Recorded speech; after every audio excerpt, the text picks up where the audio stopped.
Now, I got one more story for you. Before I do it, though, you guys have been sitting still for a long time, and you know what happens when you sit still for too long? Your skin begins to shrink, actually. Yeah, just a little bit. It's a medical condition called fidgetitis. My brother learned about it when he was pre-med for one semester, which was all he could take. And this story, the best way to learn the story is to do it. You're going to have to use your imaginations. The first part shouldn't be too hard. Just imagine, all right, that you're listening to a storyteller. Not too hard, right? Because I am a storyteller. This part is a little harder. Imagine, you don't get this voice as much as you did when I was a kid. Imagine you have a voice inside your head that goes like this. Sit still with your hands on your knees. Just pretend, okay? It's painless. It'll be over in a little while. You're sitting there with your hands on your knees. Okay, try it. And the stories are okay, but the body had been sitting still for too long, especially this finger on one hand. And it needed to stretch out. The skin was too tight. It starts to tap on the knee. Just try that. One finger tapping on one knee. Doesn't matter if it's left or right. And the brain looked down and said, hey, cut that out. I'm trying to listen to this story. The finger's like, go ahead, you listen. I really gotta move. Pretty soon, this finger on the other hand looked over and said, whoa, that looks like fun. I want to do it too. And it started tapping on the other knee. And the brain looked down and said, hey, it's 2 of you. I'm missing half the story. You guys cut it out. They looked up and said, you're a brain. Concentrate. Use a little discipline. Hey, take notes. Will you tell us what the story's about afterwards?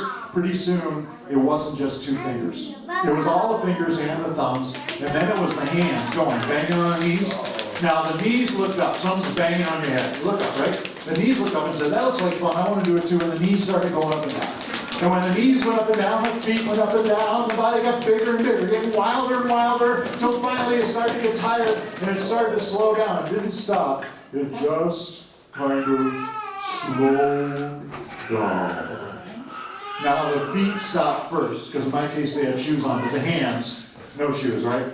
So they did this. Try this. They made slow circles up above the knees, and the circles got lower and lower, and slower, till the hands came down to rest on the knees. When the hands got there, the fingers kept going, but slow. Try that. All the fingers and the thumbs. And first the thumb stopped, and then the little finger stopped, and then the next, and the next, until just the 2 that had started it were going. And then the one on the left hand stopped, and then the one on the right hand stopped. And the brain said, phew, I'm glad that's over. Now I can listen to one last story. Which is the amount of time I've got left. But, you know, your library has more stories than I could ever begin to learn. In books, this story, I don't know if this story is in this library, but I found it in another library. And I'm going to teach you another sign in American Sign Language. Put your hands up like this. Oh, wait, this is an easier way to do it. Do thumbs up. I always forget about this part. Thumbs up, facing each other. Say hi, hi, hi. And then you turn them and cross them like an X. Okay? Now, keep them crossed like that.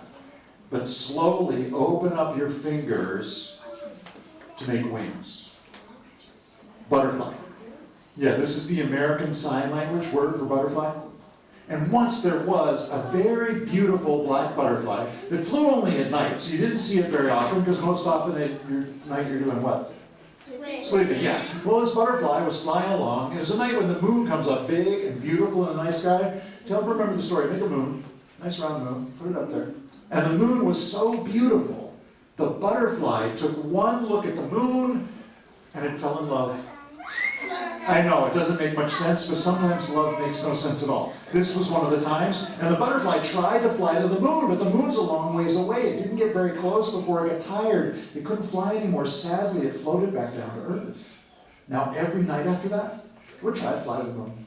Not get much closer than the first night, getting sadder and sadder, until it was almost a gray butterfly. Now, the moon was watching.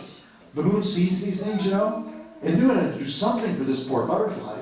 But it took a while to figure out what to do. It took until October, when the moon comes up big and full and orange in the night sky. Make a huge moon with your arms. And it sent its light down onto a pond right near where the butterfly lived. And there, on the pond, was a big orange reflection of the moon. There was one moon in the sky, but it looked like another moon floating on the water. And the butterfly was going by, getting ready for one last try at the moon in the sky, when it looked and it saw there on the pond was another moon. And this one was closer. And I thought, I think I'll fall in love with that moon. It's closer. And it did. It flew right over, nestled down right on that orange reflection, and stayed there till just before morning, when it flew up into the air. And when it did, a little bit of that orange from the reflection on the pond clung to its wings. And ever since then, it's been an orange and a black butterfly. And now, yes, and now when people see it go by around this time of year, they go, hey, there goes the monarch or monarch butterfly. So now when you see it, you can tell somebody how it got to be that color, at least according to Martin Steingesser, who made up that story about butterfly, moon. That's the story. Thanks a lot, you guys. And I want to thank the library for having me, and a special thanks to the East Long Meadow Cultural Council who funded my visit. I was just going to say that. Mr. Bates got a grant from the our local cultural council, which is an arm of the Massachusetts Cultural Council. And he was able to come here today. So let's give him a big round of applause. Also, if you want to hear some more stories, like that Woody Woodpecker story is actually on my website, davisbates.com, and you can download it for free. It's just an MP3, you can download it if you want. So have fun, you guys, reading all summer long, and have fun at the library. Thank you.